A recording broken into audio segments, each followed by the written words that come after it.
Hi, I'm Margaret at Miller Guide, and as promised, here's part 2 of boosting your balance. The points that we talked about in part 1 that we're going to cover in more detail today are what you do with your feet, so the positioning of your feet, the surface that you're standing on, what you're doing with your head and your eyes, and then lastly, what you're doing with your arms through your balance work.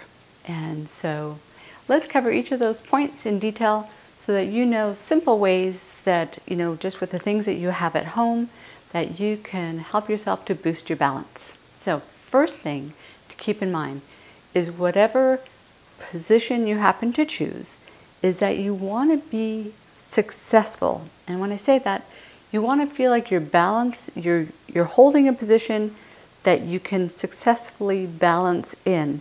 That you don't feel like, oh my gosh, I keep having to grab that chair, I keep having to grab the wall. You want to be able to hold a strong position, focusing on your breath, focusing on your alignment and your posture, but all the while you're feeling, wow, this is working.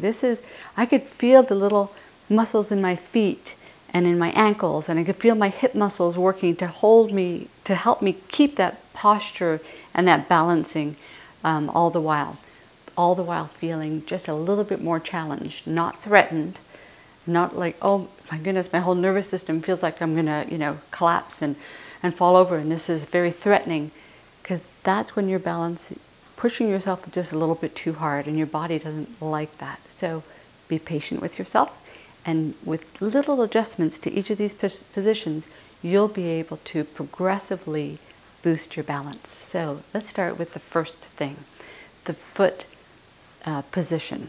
So your foot position, the ultimate challenge position would be standing on one foot. But before that, you can start with your feet in a nice long staggered step position. So if you just took a step and held that, that would be sort of the comfortable, widest position I would encourage you to start in. And then you would gradually start to bring your feet together so that then your feet are in position so that they're standing on a line, and they would then come closer and closer together, so ultimately then you're standing on one foot. You may never, depending on arthritis or hip pathology or your strength, get to the single leg stance, but there's so much you can gain from still working with both feet on the ground. So that's your foot position. Second point is the surface you're standing on. In your house, you'll have, carpet surfaces, you'll have hardwood, you'll have linoleum. Each one feels different under your feet. And if you're lucky enough to live somewhere where it's nice and warm, you might be able to, go into the yard, work on grass, all of those types of things. Next is what you're doing with your head and your eyes. So when you balance, you'll notice that fixating on one point really makes things so much easier, but it doesn't encourage the other systems in your body to work harder. And as we get older, we tend to focus too much with our eyes for balancing, and therefore our little joint and muscle receptors get kind of lazy. So progressing from something you're comfortable with, focusing on one point, to then gradually turning your head to the right and left. The faster you start to turn your head, the harder it's going to be. The wider the angle that you turn your head or look up and down, the harder it's going to be. So these are all variables that you can tweak when working on your balance. And lastly, the fourth point, and what we're going to wrap up with, is your arm position. So you'll notice tightrope walkers, they'll have their arms way out wide and with a stick in it, because that's going to really help them to balance, especially if they're over Niagara Falls or something.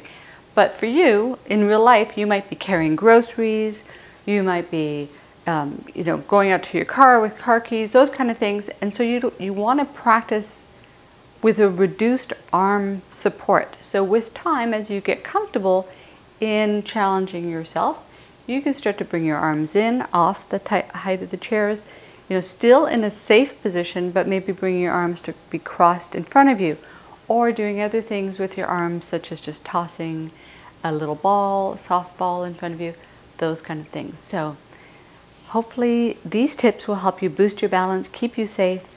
So going forth, the 4 points are foot position, the surface you're standing on, what you're doing with your head and your eyes, and what you're doing with your arms. And combining all of those things will keep you challenged for quite a while.